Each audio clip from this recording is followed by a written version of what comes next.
तो welcome back to this particular video. ये series क्या होगी, कंटिन्यूएशन होगी हमारे पिछले लेक्चर की, जिसमें हमने एमपी के करंट अफेयर को देखना स्टार्ट किया था। तो पहले हमने इसके पिछले वीडियो में हमने काउंसिल की बात की थी, हमने मंत्री और मंत्री परिषद के बारे में बात किया था। आज हम लोग जो देखेंगे वो है मेजर कमीशन, बोर्ड, कॉरपोरेशन और काउंसिल के बारे में। ये लेक्चर काफी ज्यादा इंपॉर्टेंट रहने वाला है। इंपॉर्टेंस की बात आप ऐसा लगा सकते हो कि आपको अगर करंट अफेयर के क्वेश्चन देखने को मिलते हैं तो वो इसी एग्जाम पीडिया की बुक से मिलते हैं देखने को। इस सेशन का ये मकसद रहेगा कि आपके रिवीजन में चीजें इजी हो, आपका रिटेंशन पावर, आप रिटेन चीजों को ज्यादा अच्छे से कर सको। तो बिना किसी देरी के स्टार्ट करते हैं आज की वीडियो। तो यहाँ पर क्या है, important commissions of Madhya Pradesh की बात हो रही है। तो यहाँ पर एमपी के स्टेट इलेक्शन कमीशन की बात हम लोग कर रहे हैं। हमने आपसे पिछले वीडियो में एक सवाल पूछा था। सवाल ये था कि क्या एमपी का जो स्टेट इलेक्शन हो रहा है, उस स्टेट इलेक्शन को क्या सेंटर की जो इलेक्शन कमीशन है वो परफॉर्म करती है, स्टेट इलेक्शन कमीशन परफॉर्म करती है। तो एक्चुअली क्या होता है कि स्टेट और सेंटर का जब इलेक्शन होता है तो election commission of India perform करती है उसको, लेकिन जब पंचायत की बात होती है, म्युनिसिपल कॉर्पोरेशन की बात होती है, तो वहां पर स्टेट इलेक्शन कमीशन उस ड्यूटी को परफॉर्म करती है। तो एमपी का स्टेट इलेक्शन कमीशन कब बना है, ये आर्टिकल 243 के अंदर आता है और ये 1 फरवरी 1994 को ये बना हुआ है। अभी इनके चीफ कौन है, तो बसंत प्रताप सिंह इनके चीफ है। 6 साल और 66 एज का टेन्योर होता है। 666 का क्या मतलब है यहाँ पर, कि जो दोनों में से पहले होगा, ठीक है, या तो जैसे मान के चलो आपको, आप में से मतलब कोई एक ऐसा व्यक्ति है जिसको 58 साल की एज में वो क्या बनता है, वो इलेक्शन कमिश्नर बनता है। तो उस केस में क्या होगा कि या तो वो 6 साल इसको देगा, या वो 66 का होगा तब इसको देगा। कहने का मतलब जो पहले आ रहा है, जैसे अगर आप 6 जोड़ोगे 58 में तो 64 हो जाएगा। तो यहां पर क्या हो रहा है, 64 ईयर्स पहले आ रहे हैं 66 ईयर्स के, तो 64 का जब वो होगा तो उसको रिटायर करना पड़ेगा। ठीक है। अगर कोई आदमी ऐसा है जो कि क्या कर रहा है, जो कि 62 साल की एज में इलेक्शन कमिश्नर बन रहा है, तो 62 साल की एज में अगर कोई इलेक्शन कमिश्नर बन रहा है तो उसको 6 साल का टाइम, 68 में रिटायरमेंट नहीं होगी उसकी। उसकी रिटायरमेंट कब होगी, 4 साल के बाद, जब वो 66 का हो जाएगा तो, है ना। तो इसका जो अपॉइंटमेंट करने की बात इसकी हम करते हैं, इसका जो अपॉइंटमेंट होता है वो भी गवर्नर के द्वारा किया जाता है। और इसको जो रेजिग्नेशन लेटर होता है, जो कवर लेटर, वो भी गवर्नर के द्वारा ही यहाँ पर होता है। एमपी पब्लिक सर्विस कमीशन की बात करें, एमपीपीएससी, जिसका आप एग्जाम देने की बात कर रहे हो, तो ये 315 से 323 के बीच में होगा। नवंबर 1 1956 को इसका गठन किया गया था। अभी जो है बेसिकली इनके चीफ वो राजेश लाल मेहरा जी हैं, और इसमें 662 है। पहले 666 था, 662 है। ध्यान रखना, 666 और 662, है ना, 666 662। और यहाँ पर भी सेम गवर्नर को भी गवर्नर ही अपॉइंट करेंगे इनको, और रेजिग्नेशन लेटर भी गवर्नर के द्वारा ही दिया जाएगा यहाँ पर। तो बेसिक सारी ये सारी चीजें हैं। फिर उसके बाद क्या है, स्टेट शेड्यूल कास्ट कमीशन की बात करें, ये एक स्टैट्यूटरी बॉडी है। कमेंट बॉक्स में आप ये बताओ कि डिफरेंस क्या होता है स्टैट्यूटरी बॉडी में और किसमें, कॉन्स्टिट्यूशनल बॉडी में। बेसिक डिफरेंस होता है, एक लाइन में आप कमेंट बॉक्स में ये बता सकते हो कि स्टैट्यूटरी बॉडी और बेसिकली कॉन्स्टिट्यूशनल बॉडी में क्या क्या अंतर होता है। तो इसको बनाया गया है 29 जून को 1995 में। आनंद अहिरवार इनके चीफ है। 3 साल का टेन्योर होता है, देखो 3 साल का होता है यहाँ पर, है ना। और स्टेट गवर्नमेंट ही अपॉइंट करती है, रेजिग्नेशन भी आपको स्टेट गवर्नमेंट को ही दिया जाता है। अब एक बात बताओ, यहाँ पर ऐसा क्यों हो रहा है, एक एक लॉजिक मैं आपको बताता हूँ। जहां पर भी एग्जीक्यूशन की बात आएगी ना, जो एग्जीक्यूटिव बॉडी होगी, जो इंपॉर्टेंट बॉडी होगी, वहां पर हमेशा प्रेसिडेंट या आपको गवर्नर देखने को मिलेगा। जब सेंटर पर आप देखोगे तो प्रेसिडेंट मिलेगा, स्टेट में देखोगे तो गवर्नर मिलेगा। लेकिन जब एक्ट से बनी हुई बॉडी, कोई स्टैट्यूटरी बॉडी सामने आती है, तो इस स्टैट्यूटरी बॉडी का जो इंपॉर्टेंस है वो कम हो जाता है स्टेट इलेक्शन कमीशन या पब्लिक सर्विस कमीशन से, because they are constitutional body. Why? Because there article is being mention in the constitution.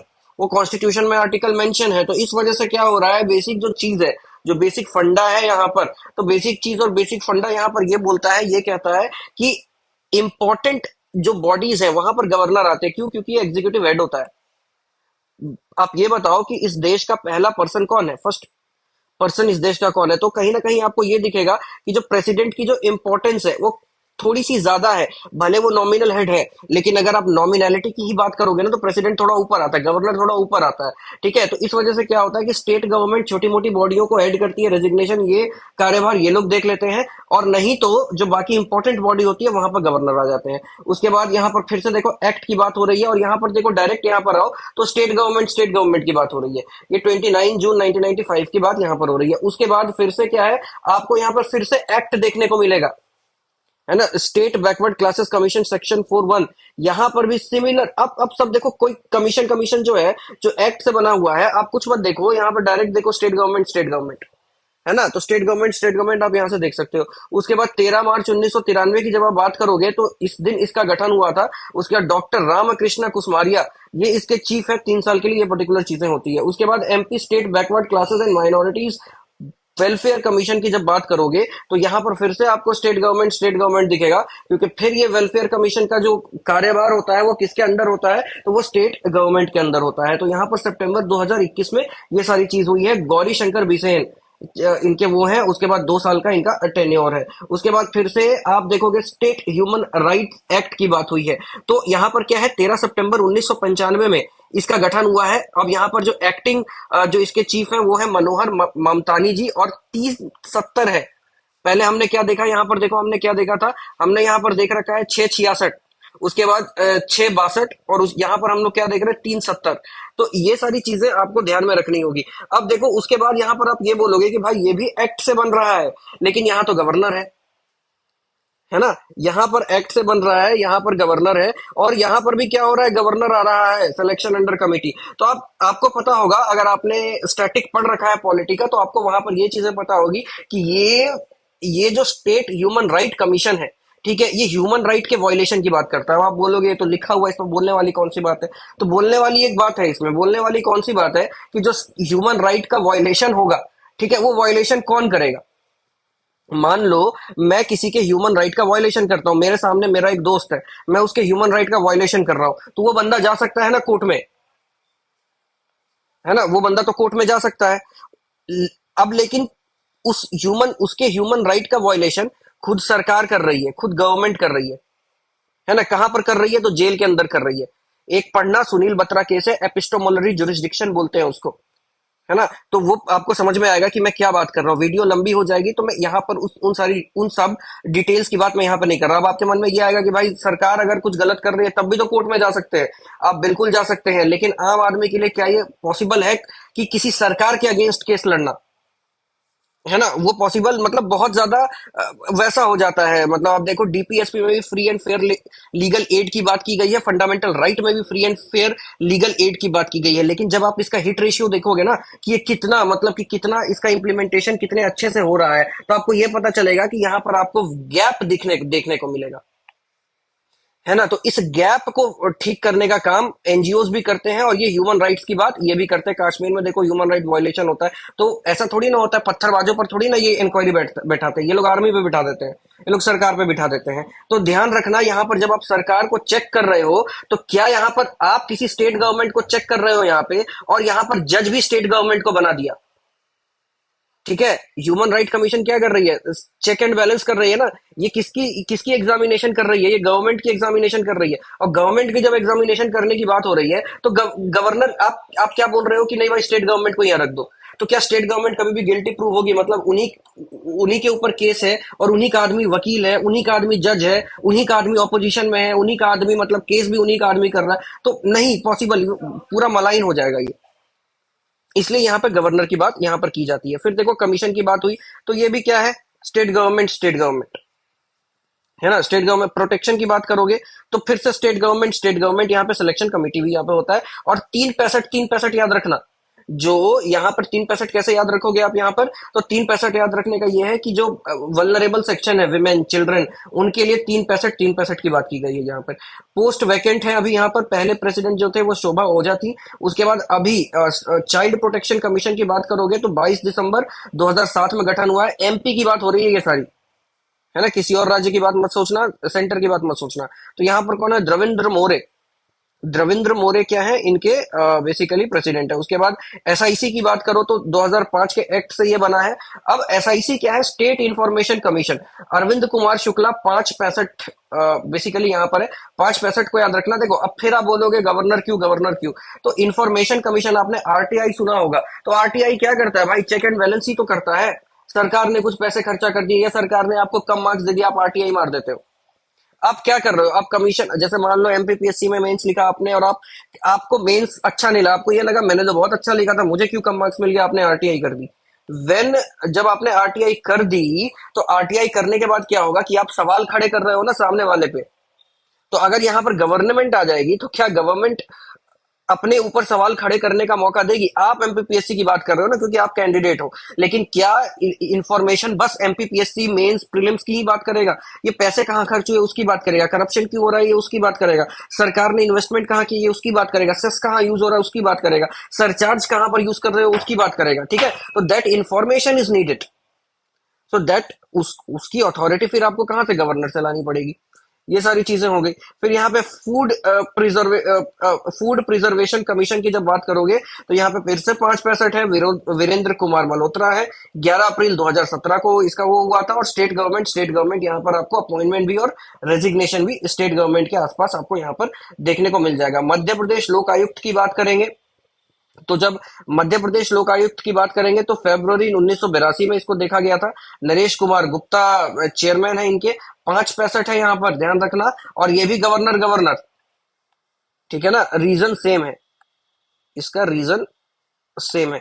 ठीक है, उसके बाद देखो क्या है, एमपी माइनॉरिटी कमीशन की बात करोगे तो 23 अक्टूबर 1996 को ये बना था। नियाज मोहम्मद खान है इनके चेयरमैन। और ये 3 साल के टेन्योर के लिए है। गवर्नर इनको अपॉइंट करता है, लेकिन रेजिग्नेशन कहां से जाता है इनका, स्टेट गवर्नमेंट से। अब यहां पर ये इस बात को ध्यान रखना, गलती मत कर देना, है ना, गलती यहाँ पर ये सारी चीजें इसको गलत नहीं करना कि कैसे कैसे क्या हो रहा है। तो एमपी माइनॉरिटी कमीशन है, एमपी माइनॉरिटी कमीशन की जो रेजिग्नेशन होता है वो स्टेट गवर्नमेंट एक्सेप्ट कर लेती है, लेकिन अपॉइंटमेंट जो है वो गवर्नर करता है। अब ऐसा क्यों होता है, तो माइनॉरिटी कमीशन है, माइनॉरिटी समझ रहे हो, एससी एसटी ओबीसी या रिलीजियस माइनॉरिटी, ये जो माइनॉरिटी कमीशन है ये माइनॉरिटीज को देखती है। माइनॉरिटीज पर अभी हम लोग मतलब बेसिकली क्या इस पर डिस्कशन करेंगे, माइनॉरिटी का मतलब माइनॉरिटी। अब माइनॉरिटी जो है वो, इस कमीशन का जो अपॉइंटमेंट होता है वो गवर्नर के द्वारा किया जाता है। अब गवर्नर के द्वारा अपॉइंटमेंट क्यों किया जाता है भाई, ये भी तो कमीशन है ना, इसको भी तो स्टेट गवर्नमेंट कर सकती है। लेकिन माइनॉरिटी की जब बात करोगे ना तो हमेशा देखना क्या होता है कि माइनॉरिटी में एक चक्कर ये होता है कि एक तो इसको पॉलिटिसाइज बहुत ज्यादा कर दिया गया है, माइनॉरिटी की पॉलिटिक्स। और ये आज से नहीं है, जब आप देखोगे ना तो ये चार्टर एक्ट से है। ये कम्युनल पॉलिटिक्स, माइनॉरिटी की पॉलिटिक्स, बेसिकली पहले इसी को कम्युनल पॉलिटिक्स बोलते थे। जब आप चार्टर एक्ट पढ़ोगे, रेगुलेटिंग एक्ट पढ़ोगे, तब आपको ये सारी चीजें समझ में आएंगी, ये क्या यहाँ पर ये क्या चक्कर चल रहा है। तो अब यहाँ पर देखो, यहाँ पर अपॉइंटमेंट तो गवर्नर करता है, स्टेट गवर्नमेंट नहीं करेगा, क्योंकि फिर यहाँ पर क्या होगा, पॉलिटिसाइजेशन इसके होने के चांसेस हो जाएंगे। लेकिन रेजिग्नेशन आप स्टेट गवर्नमेंट को दे सकते हो। ठीक है, if you want to step down from this particular commission, you can submit your resignation to state government। इसका रीजन क्या है, तो रीजन फिर से आप देखोगे तो चेक्स एंड बैलेंस मिलेगा। ठीक है, चेक्स एंड बैलेंस मिलेगा। क्यों चेक्स एंड बैलेंस मिलेगा, क्योंकि जब आप देखोगे तो माइनॉरिटी वाला जो मुद्दा है, या जब आप देखते होगे एससी एसटी या ओबीसी, खास करके ओबीसी की बात करते हैं यहाँ पर, तो सेंटर के ओबीसी का जो लिस्ट होता है वो अलग होता है, स्टेट का जो ओबीसी का लिस्ट होता है वो अलग होता है। क्षत्रिय जनरली क्या होता है, वो जनरल कैटेगरी में आते हैं, वो अनरिजर्व कैटेगरी में आते हैं। लेकिन जब आंध्र प्रदेश की क्षत्रिय की बात करोगे तो वहां पर कई जगह, जैसे नेल्लोर जैसे जगहों में क्या होता है, क्षत्रिय जो है वो क्या है, वो basically OBC, other backward caste में वो आते हैं, है ना, वो अदर। तो यहां पर क्या हो रहा है, ये कंकरेंट लिस्ट में ये सारी चीजें जा रही है। तो अब क्या होता है, इस हॉटस्पॉट से दूर रहने के लिए यहाँ पे गवर्नर का इंटरवेंशन जरूरी नहीं समझते। क्यों, क्योंकि ऑलरेडी चेक एंड बैलेंस तो गवर्नर कर रहा है ना अपॉइंटमेंट में तो यहाँ पर क्या होगा, फेवरेटिज्म नहीं हो सकता। लेकिन अगर स्टेट गवर्नमेंट उस माइनॉरिटी कमीशन को के चेयरपर्सन को या मेंबर को अगर चाहे कि भाई रेजिग्नेशन देना है, तो वो स्टेट गवर्नमेंट, ताकि जो हेजल फ्री एडमिनिस्ट्रेशन चल सके, वो यहाँ पर ये सारी बातें होती है। उसके बाद Madhya Pradesh state finance commission, ठीक है, 17 जून 1994 को ये बना था। और एक्चुअली यहाँ पर भी क्या होता है, गवर्नर ही जो होते हैं वो इस चीज को देखते हैं। और यहाँ पर अभी ये चीज कंफर्म, यहाँ पे ये बॉक्स खाली छोड़ दिया गया है, एक्चुअली यहाँ पर गवर्नर ही आएगा। ठीक है ना। और 5 साल के लिए ये सारी चीजें होती है। स्टेट पॉलिसी कमीशन चेयरमैन की बात करो तो अभी मोहन यादव है, ये एक्स ऑफिशियो चेयरमैन है, चीफ मिनिस्टर। तो एक्स ऑफिशियो का क्या मतलब होता है, कमेंट सेक्शन में बताना। एक्स ऑफिशियो क्यों लिख रहा है, और एक्स ऑफिशियो ये हर जगह क्यों नहीं लिखा कि गवर्नर यहाँ पर Naresh Kumar Gupta x ex officio chairperson होंगे इस चीज के, ऐसा क्यों नहीं लिखा गया। अब देखो ये रेजिग्नेशन तो तभी जाएगा जब ये कहाँ से बेसिकली क्या बोलते हैं, चीफ मिनिस्टर पद से इस्तीफा देंगे, ये तभी जाएगा, इनका रेजिग्नेशन तो तभी जाएगा। लेकिन क्या होता है कि स्टेट गवर्नमेंट इनका अपॉइंटमेंट करती है, बेसिकली एग्जीक्यूटिव बॉडी की यहाँ पर बात हो रही है, तो यहाँ पर ये सारी चीजें भूलना मत। State policy commission vice president की बात करें तो सचिन चतुर्वेदी है यहाँ पर, ये अक्टूबर 24 1972 में है। यहाँ पर ये सारी चीजें टेन्योर और ये सब नहीं दिया गया है क्योंकि ये स्टेच्यूट पर बेस्ड होता है। स्टेच्यूट पर बेस्ड होने का क्या मतलब है, स्टेच्यूटरी होने का क्या मतलब है कि भाई सरकार तय करेगी कि किसको किसको क्या करना है, चीजें फिक्स नहीं है अभी। स्टेट यूथ कमीशन का भी सेम यहाँ पर आपको दिखेगा, ये पोजीशन अभी रिक्त है, 2 साल के लिए ये चीजें होती है। और स्टेट गवर्नमेंट ही अपॉइंट करती है और स्टेट गवर्नमेंट ही आपको बाहर करती है। तो यहाँ पर मेजर कमीशन की बात करो तो आप यहाँ पर देख सकते हो, एग्रीकल्चर कमीशन को देख सकते हो, जिनके चेयरमैन कौन है, ईश्वर लाल पटीदार। लैंड रिफॉर्म कमीशन की बात करो तो Gopal Prasad Singhal. Consumer dispute redressal commission की बात करोगे तो जस्टिस शांतनु एस केमकर। ठीक है। स्टेट स्टैटिस्टिक्स कमीशन की बात करोगे तो प्रवीण श्रीवास्तव। ठीक है ना। तो यहाँ पर यह है, और ये अमिताभ कुंडू जो प्रोफेसर है उनके रिकमेंडेशन पर इसको बनाया गया था।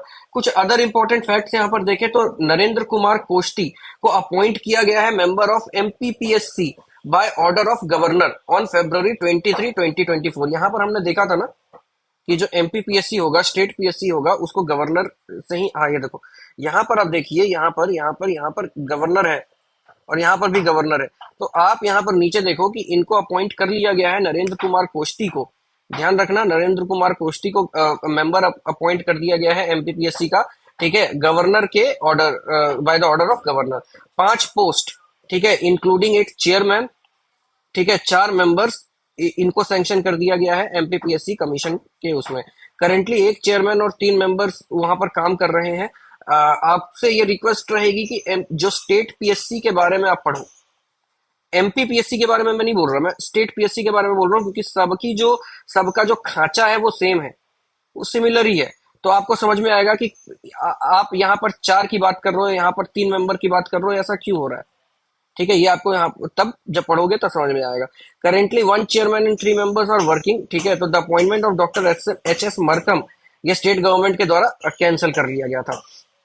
ठीक है। तो आपको ये भी समझ में आएगा कि अभी हम लोग गवर्नर गवर्नर की बात कर रहे थे, तो स्टेट गवर्नमेंट कहाँ से बीच में आ गई। तो भाई ये कमेटी बनती है ना, उसमें एग्जीक्यूटिव्स होते हैं। तो खैर अब ये सारी चीजें अभी डिटेलिंग में नहीं जाएंगे, लेकिन आप इसको जरूर पढ़ना। उसके बाद ratification of formation of MP yoga commission. अब योग कमीशन की बात यहाँ पर हुई है, बीजेपी है तो भाई कमल खिलेगा, योग होगा ही होगा वहां पर। तो यहाँ पर देखो जो कमीशन है वो क्या करेगी, वो महर्षि पतंजलि संस्कृत संस्थान से अपनी एक्टिविटी को चालू रखेगी। जो स्कूल एजुकेशन डिपार्टमेंट है वो एमपी योग कमीशन का वो एडमिनिस्ट्रेटिव डिपार्टमेंट होगा। ठीक है। एक्स ऑफिशियो जो मतलब महर्षि पतंजलि संस्कृत संस्थान के जो प्रेसिडेंट होंगे, ठीक है, वो इस योगा कमीशन के वाइस चेयरमैन भी वो रहेंगे। अब यहाँ पर एक्स ऑफिशियो की बात आ रही है, तो एक्स ऑफिशियो कह ही देता हूँ कि एक्स ऑफिशियो का क्या मतलब होता है। एक्स ऑफिशियो का भाई ये मतलब होता है कि जैसे मान के चलो, कैसे बताऊं, जैसे मान लो आपके घर में आपकी एक मम्मी है। ठीक है। मान लो कि आपकी मम्मी है और आपकी एक बहन है। तो अब आपकी एक बहन है, या छोड़ो बहन हटाओ, अभी आप क्या करो, मदर है, इस मदर की एक डॉटर इस मदर का एक सन है ना, वो सन, वो बेटा कौन है, वो आप हो। ठीक है। तो अब यहां पर देखो, इस माँ का जो बच्चा, जो बेटा होगा ना, वो इसकी बेटी का भाई होगा। इन दोनों के बीच में ब्रदर सिस्टर, ब्रदर सिस्टर का क्या होगा, रिलेशन होगा। ठीक है। ब्रदर सिस्टर का यहाँ पर रिलेशन आ जाएगा। तो अब यहाँ पर मेरा सवाल आपसे ये, अब सवाल क्या, यहाँ पर एक एनालिसिस आपको दिख रही होगी कि जो इस माँ का बेटा होगा वो अपने आप इसका भाई हो जाएगा, कुछ करना नहीं है आपको, वो अपने आप हो रहा है। ठीक है। अगर आप इस माँ के साथ अपनी रिलेशन तोड़ देते हो, अगर पता चल जाता है कि नहीं ये इसका बेटा नहीं है, तो अपने आप ये रिलेशन भी खत्म हो जाएगा। है ना, अपने आप सारी चीजें होती है, तो उसी जो चीजें अपने आप होती है उसी को एक्स ऑफिशियो बोलते हैं। ठीक है, यहाँ पर हमने देखा था ना, एक और एक्स ऑफिशियो देखा था यहाँ पर, Shri Mohan Yadav x ex officio chairman chief minister. तो इसका यह मतलब होता है कि जो स्टेट पॉलिसी कमीशन के जो चेयरमैन होंगे वो वही चेयरमैन होंगे जो चीफ मिनिस्टर होंगे। अगर आप चीफ मिनिस्टर नहीं हो तो आप इसके चेयरमैन नहीं होंगे। ठीक है, जैसे यहाँ पर है ना, अगर आप इस मदर के बेटे नहीं हो तो आप डॉटर के भाई नहीं हो सकते, नहीं हो सकते। उसी तरीके से एक्स ऑफिशियल का ये मतलब होता है कि ऑटोमेटिक वो सीट आपके पास चली आएगी। तो यहाँ पर भी वो सारी चीजें आपको बताई गई है। उसके बाद देखो क्या है, माँ अहिल्या देवी वेलफेयर बोर्ड यहाँ पर आपको देखने को मिलेगा। तो माँ अहिल्या देवी वेलफेयर बोर्ड की बात करोगे तो ये एक चेयरपर्सन और 4 मेंबर के द्वारा इसको बनाया जाएगा।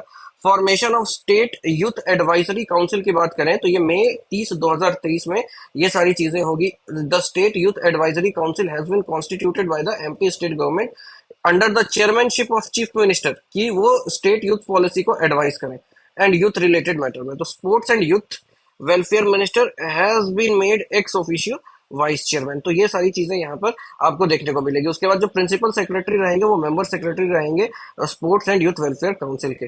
अब जो एमपी स्टेट प्लानिंग कमीशन को अब स्टेट नीति आयोग का नाम दे दिया जाएगा, मतलब नाम यहाँ पर अदल बदल अदली बदली कर दी जाएगी। अब इनको 11 मेंबर के द्वारा इसको बनाया जाता है। 11 मेंबर में सीईओ रहेंगे, चेयरमैन रहेंगे, वाइस चेयरमैन रहेंगे।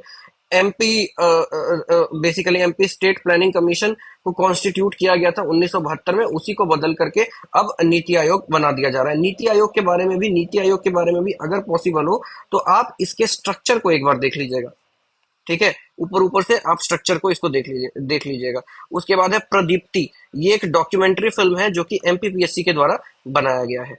अब इस पर्टिकुलर नेक्स्ट चैप्टर में हम देखेंगे प्रोमिनेंट पर्सनालिटीज के बारे में, कौन कौन से प्रोमिनेंट पर्सनालिटीज न्यूज में रहे हैं। और ये काफी इंपॉर्टेंट हो जाता है एग्जाम पॉइंट ऑफ व्यू से, क्योंकि यहाँ से डायरेक्टली क्वेश्चन पूछ दिया जाता है। तो यहाँ पर क्या है, मनोज कुमार त्रिपाठी, है ना, मनोज कुमार त्रिपाठी। तो यहाँ पर क्या है, ये क्या है, basically Shri Dinesh Kumar Tripathi, sorry actually क्या है, यहाँ पर गलती लिखी हुई है, गलत लिखा हुआ है। तो यहाँ पर क्या हुआ है कि ये जो है, ये मधुर विलेज जो रामपुर बघेलन तहसील में आता है सतना डिस्ट्रिक्ट के, वो नेवी चीफ कहे, मतलब अभी वो उनको नेवी चीफ के पद पर तैनात कर दिया गया है। उसके बाद यहाँ पर दिखाया जा रहा है क्या, अनिरुद्ध बोस के बारे में। तो ये जो retired supreme court justice Aniruddha Bose, इनको अपॉइंट किया गया है director of national judicial academy Bhopal, एनजेक भोपाल। आपको पता होगा 99th कॉन्स्टिट्यूशनल अमेंडमेंट को स्क्रैप कर दिया गया था। तो वो क्या था 99th कॉन्स्टिट्यूशनल अमेंडमेंट, आप प्लीज कमेंट बॉक्स में बताइएगा। एनजेक से ही रिलेटेड था वो। अब उसके बाद है अजय मणिकराव खानीवलकर। ठीक है, तो इनका क्या है, ये जस्टिस है, ये पहले फॉर्मर चीफ जस्टिस थे इनके मध्य प्रदेश हाई कोर्ट के, और रिटायर्ड सुप्रीम जज हैं। अब ये देश के नए लोकपाल होंगे, एमपी के नहीं, किसके, देश के, इंडिया के। उसके बाद है मंगला तेकम, सॉरी, मंगला तेकम की बात करें तो ये बेटुल डिस्ट्रिक्ट से आती हैं, और बेसिकली इनको सेलेक्ट कर दिया गया है the ship for world youth programme of the government of Japan. ध्यान रखना, इसका नाम याद रखना, ये क्या है, नाम क्या है, the ship of world youth programme, the ship of world youth programme इनका नाम है, उसके प्रोग्राम का नाम है। और ये भी याद रखना कि ये कौन सी गवर्नमेंट दे रही है, जापान की गवर्नमेंट की तरफ से है ये। उसके बाद Mangala Tekam associated with tribal society is the only representative of Madhya Pradesh to participate in this program, and when she became the only representative of this particular program, she वो बहुत इंपॉर्टेंट पर्सनैलिटी हो जाती है एग्जाम पॉइंट ऑफ व्यू से। ठीक है, उसके बाद प्रीति रजक की बात करेंगे तो ये जो ट्रैप शूटर है प्रीति रजक, ये पहली विमेन बन गई, पहली विमेन सूबेदार बन गई है आर्मी में। प्रीति को क्या मिला है, Preeti won the silver medal in the trap women events during 19th Asian games held in Hangzhou China. ठीक है, अब ये कहाँ पोस्टेड है, तो ये आर्मी मार्क्समैनशिप यूनिट, अभी जो मऊ मध्य प्रदेश में जो लोकेटेड है वहां पर ये पोस्टेड है। तो प्रीति रजक का नाम भी आप याद रखिएगा। उसके बाद है डॉक्टर मधुर तिवारी। तो ये भोपाल के यंग साइंटिस्ट डॉक्टर मधुर तिवारी, इन्होंने क्या किया है, ईगल कैंप सैटेलाइट को बनाया है नासा के चंद्रयान मिशन के लिए। ये बहुत ज्यादा इंपॉर्टेंट, क्योंकि देखो चंद्रयान मिशन काफी न्यूज में था, है ना, चंद्रयान मिशन न्यूज में रहा है। चांसेस है कि यहाँ पर आ जाए, अदर पीसीएस एग्जाम में भी क्वेश्चन आए हैं तो यहाँ पर भी हो सकता है कि यहाँ से क्वेश्चन आ जाए। और डॉक्टर मधुर तिवारी को आप याद रखिएगा, कहाँ से है ये, ये कहाँ से हैं? बेसिकली ये भोपाल से हैं। उसके बाद शेफाली चौरसिया की बात करें तो ये मांडला की हैं, मांडला डिस्ट्रिक्ट की हैं। और इन्होंने मतलब ये बेसिकली एक सिंगर है, और इन्होंने opening ceremony FIFA world cup की जो कि कतर में हुई है, उसमें इन्होंने गाना गाया। अब यहाँ से आपको कई सारे इन्फॉर्मेशन मिले हैं। पहला क्या मिला है कि शेफाली चौरसिया कहाँ की है? मांडला की है। दूसरा क्या है? ये एक सिंगर है ना, ये एक सिंगर है। तीसरा क्या है कि फीफा का जो वर्ल्ड कप हुआ वो कहाँ हुआ है? कतर में हुआ है ना, कतर नाम की जगह पे, कतर कतर देश में ये सारी चीजें हुई है। ठीक है, अब कतर किस लिए इंपॉर्टेंट हो जाता है, थोड़ा लोकेशन भी देख लीजिएगा। आपको पता होगा कि कतर ऐसी जगह है जो काफी ज्यादा मतलब कि प्रो इस्लाम है। हालांकि जब प्रो इस्लाम की बात करोगे तो चाइना में जो वीगर मुस्लिम के साथ हो रहा है उसके ऊपर ये चुप है, लेकिन भारत में जब कश्मीर के साथ होता है, खास करके नुपुर शर्मा के केस में, तब भी ये काफी ज्यादा वोकल हो गया था। उसके बाद अभी 9 नॉन नेवी ऑफिसर्स के साथ, नॉन नेवी ऑफिसर्स वाला मामला भी काफी ज्यादा न्यूज में था, हेडलाइन में था। अभी उनकी जो मौत की सजा है उनको घटा दी गई है। उसके बाद है यहाँ पे श्याम सुंदर दुबे। ठीक है, तो ये क्या हुआ कि इनको सीजीए बनाया गया था, कंट्रोलर जनरल ऑफ अकाउंट बनाया गया था 6 मार्च को। उसके बाद ये कहाँ से? ये नर्मदापुरम डिस्ट्रिक्ट ऑफ मध्य प्रदेश से ये बिलोंग करते हैं। ध्यान रखना, मध्य प्रदेश के लोग काफी ज्यादा आगे जा रहे हैं। साइंटिस्ट दिनेश कुमार शुक्ला की बात यहाँ पर की गई है। तो जो दिनेश कुमार शुक्ला की बात आप यहाँ पर कर रहे हो, तो ये गवर्नमेंट ऑफ इंडिया इन्होंने ने इनको सीनियर न्यूक्लियर साइंटिस्ट के पद पर इनको ये दिया है, पदवी दी है। ये चेयरमैन है एईआरबी के। अब ये रहेंगे अगले 3 साल तक। ये कहाँ से बिलोंग करते हैं? तो जबलपुर से बिलोंग करते हैं। एईआरबी को कब एस्टेब्लिश किया गया था? तो 15 नवंबर 1983 को एईआरबी को एस्टेब्लिश किया गया था। रजत पाटीदार की बात करो तो इंदौर के ये बैट्समैन है रजत पाटीदार, जिन्होंने पहला डेब्यू किया है टेस्ट मैच में इंग्लैंड के लिए। तो पाटीदार क्या है? फोर्थ क्रिकेटर है मध्य प्रदेश से, आफ्टर नरेंद्र हिरवानी, राजेश चौहान, नमन ओझा। ठीक है, who has played test match while joining the Indian team. याद रखना, यहाँ पर क्या क्या याद रखने वाली बात है। इंदौर से है, ये बैट्समैन है रजत पाटीदार, और इन्होंने डेब्यू किया है कहाँ से? पहले टेस्ट मैच से डेब्यू किया है इन्होंने। ठीक है, और इंग्लैंड के खिलाफ, और ये चौथे क्रिकेटर हैं मध्य प्रदेश से। फिर है अर्चना खरे। ठीक है, तो इनको अपॉइंट किया गया additional advocate general on the Indore bench of Madhya Pradesh High Court. She is the first woman to be appointed to this particular post. उसके बाद है प्रोफेसर राजीव लक्ष्मण करांडीकर। तो प्रोफेसर राजीव लक्ष्मण करांडीकर, तो ये जो सेंट्रल गवर्नमेंट है ने इनको अपॉइंट किया है, प्रोफेसर राजीव लक्ष्मण करांडीकर को, टेम्पररी चेयरमैन किसका? एनएससी का, नेशनल स्टेटिस्टिकल कमीशन का, 3 साल के लिए। उसके बाद दीनानाथ भार्गव की बात करो तो ये इंदौर से आते हैं, इनको अशोक चक्र मिला है। ठीक है, द अशोक चक्र विच इज सॉरी, अशोक चक्र मिला नहीं है इनको। जो अशोक चक्र पार्लियामेंट के बाहर जो लगा हुआ है, नई पार्लियामेंट की बिल्डिंग आपने देखी होगी, न्यू पार्लियामेंट की बिल्डिंग आपने देखी होगी। अशोक चक्र एक्चुअली ये मिलिट्री अवार्ड है, ये आर्मी के लोगों को ही मिलता है, ये जनरली नहीं मिलता है। जनरली क्या ये नहीं मिलता है, गैलेंट्री अवार्ड है एक्चुअली। पुलिस, आर्मी, पैरामिलिट्री को भी ये सारी चीजें नहीं दी जाती है। किसी एक स्पेशल ओकेजन में कभी कभार क्या होता है कि वो पर्सनल को दी जाती है, अदरवाइज ये डिफेंस के लोगों को ही मिलती है, आर्मी एयरफोर्स नेवी के लोगों को ही मिलती है। तो ये क्या है? न्यू पार्लियामेंट की बात यहाँ पर हो रही है।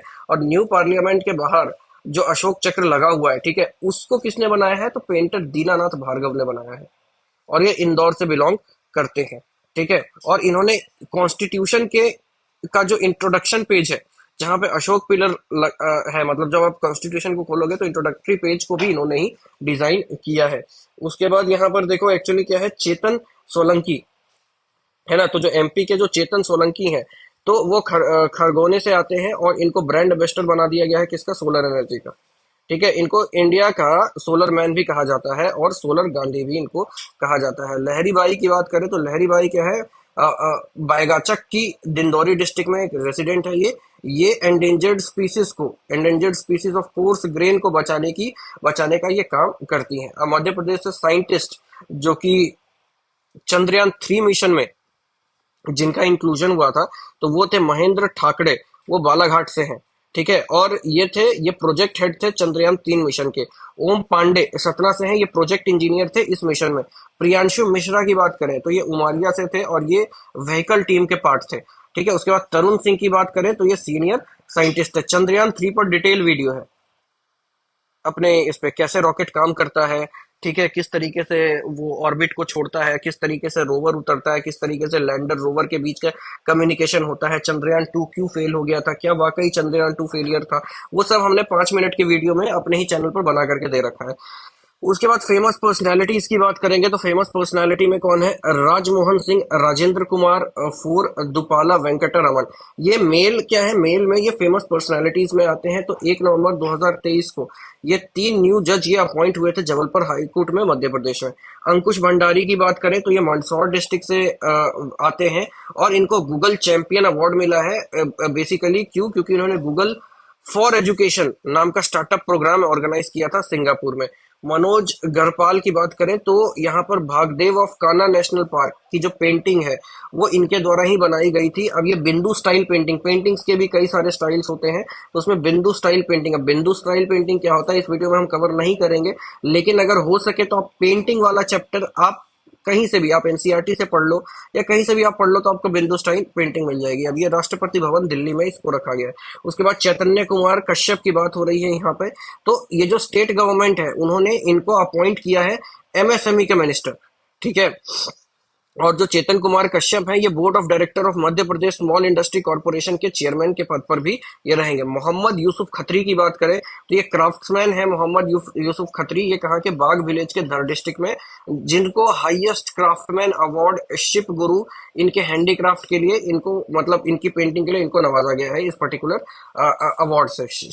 शिल्प गुरु इनको कहा गया है। उसके बाद डॉक्टर केशव पांडे की बात करो तो ये ग्वालियर से हैं और इनको recently United nation international award for real super hero का खिताब भी इनको मिला है।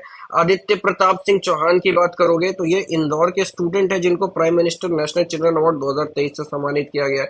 नर्मदा प्रसाद उपाध्याय की बात करोगे तो नर्मदा प्रसाद उपाध्याय एक वेल नोन पोएट है, आर्टिस्ट है इंदौर से, जिनको नॉमिनेट किया गया है Loknayak Jayaprakash Narayan memorial national award के लिए। ये नाम और ये अवार्ड का नाम याद रखना। ठीक है, यहाँ पर इंजीनियर संजीव अग्रवाल की बात कर रहे हैं। तो ये जो संजीव अग्रवाल है ये वेल नोन एजुकेशनिस्ट एंटरप्रेन्योर है सेंट्रल इंडिया के, और इनको PhD chamber of commerce and industries Madhya Pradesh की, इनको फिर से चेयरमैन उसका अपॉइंट कर लिया गया है दूसरे बार के लिए। फिर यहाँ पर आ रहे हैं सरफराज हसन। तो जो सरफराज हसन है यहाँ पर वो क्या है? बेसिकली ये बिस्मिल्लाह खान यूथ अवार्ड से इनको नवाजा गया है थिएटर के क्षेत्र में। आप थिएटर समझते हो ना, थिएटर करके ही लोग फिल्म में आते जाते हैं, तो वहां पर उस थिएटर की बात, उस उसमें इनके मतलब अच्छे कंट्रीब्यूशन के लिए इनको नेशनल लेवल पर इस पर्टिकुलर थिएटर वाले अवार्ड से नवाजा गया है। ठीक है, तो ये कहाँ से हैं? तो ये भोपाल एमपी से हैं। विनीत शर्मा की बात करोगे, यहाँ पर देखो विनीत शर्मा की बात करोगे तो विनीत शर्मा कहाँ से? अशोकनगर से हैं, जिनको मिस्टर इंडिया का टाइटल मिला है। और ये मिस्टर इंडिया इस देश का बिगेस्ट कॉम्पिटिशन अवार्ड, आप जब देखा होगा मिस इंडिया, मिस यूनिवर्स, उसी तरीके से मिस्टर इंडिया है विनीत शर्मा।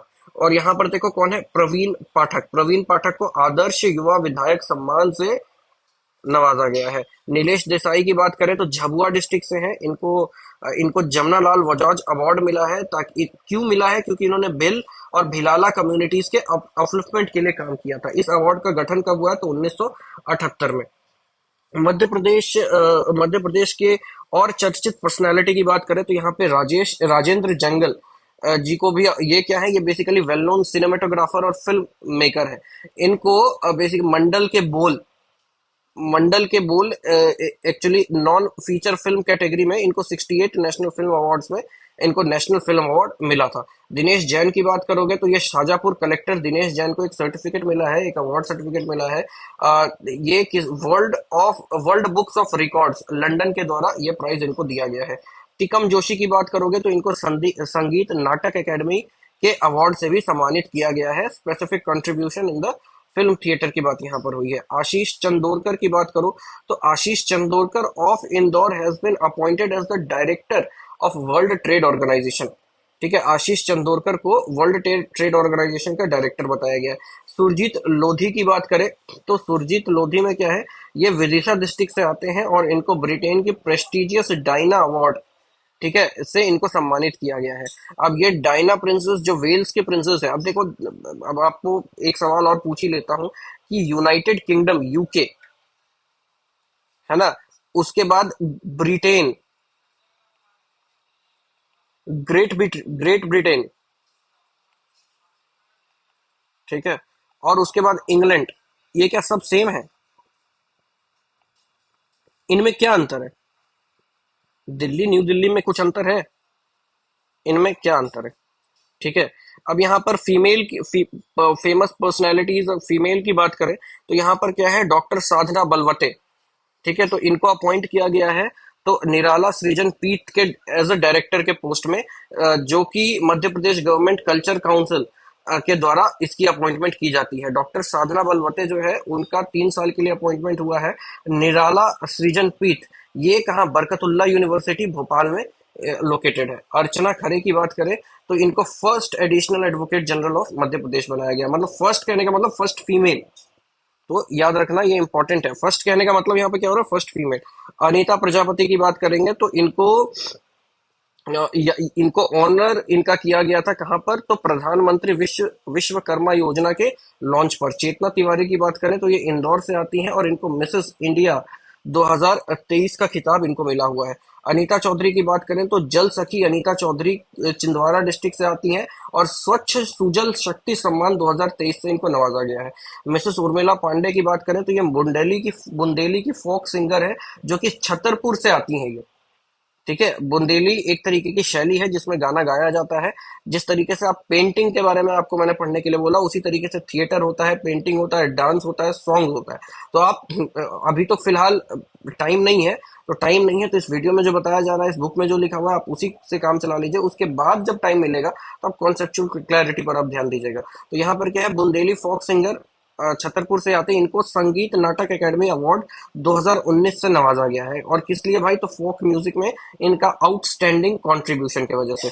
ईशानी पलंदुरकर की बात करें तो ये भोपाल से आती हैं और इन्होंने अंटार्कटिक मिशन को कंप्लीट किया है। ये इकलौती मध्य प्रदेश की वुमेन है जिन्होंने अंटार्कटिक मिशन को सक्सेसफुली कंप्लीट किया है। आस्था गोडबोले करलेकर की बात करें तो ये जो एशियन एकेडमी ऑफ आर्ट्स है, ठीक है, तो उन्होंने क्या किया है, इंदौर की कथक डांसर को रिकॉग्नाइज किया है और एक अवार्ड दिया है। अवार्ड का नाम क्या है, डॉक्टर सरोजनी नायडू अवार्ड, और ये इंटरनेशनल अवार्ड है ना। Doctor Sarojini Naidu international award से इनको नवाजा गया। तमन्ना कुरैशी की बात करें तो इनको Mrs Madhya Pradesh gold category में इनकी जीत हुई है। चंपा सिंह की बात करें तो प्राइम मिनिस्टर नरेंद्र मोदी ने मास्टर कृषि सखी, ठीक है, चंपा सिंह को as the conservation initiative with self reliant women power से सम्मान दिया है। Champa lives in Anuppur district, तो यहाँ पर इस बात को ध्यान में रखना। बुलबुल पंजरे की बात करें तो ये इंदौर की पहली डीफ और म्यूट नर्स है, मतलब फिजिकली चैलेंज्ड जिनको कहा जाता है, एबल डिफरेंटली वाले कैटेगरी में बुलबुल पंजरे आती हैं। डॉक्टर वर्षा अग्रवाल की बात करो तो जो एमपी की डॉक्टर वर्षा अग्रवाल है, ये उज्जैन की सिटीजन है और पहली फीमेल संतूर प्लेयर ये बनी है। ठीक है, इनको फर्स्ट लेडी ऑफ संतूर भी कहा जाता है। पूनम शर्मा की बात करो तो Bhopal based martial artist has been named India's first blind martial art coach. ठीक है, इंदिरा दीदी की बात करोगे तो जो डॉक्यूमेंट्री फिल्म है the hero with in about female sanitation worker in Indore has been chosen for the New York Indian film festival. यहाँ पर ये न्यूयॉर्क इंडियन फिल्म फेस्टिवल की बात हो रही है। उसके बाद क्या है, अब स्पोर्ट्स पर्सनैलिटी की बात हम करेंगे नेक्स्ट वीडियो में। तब तक के लिए बाय बाय।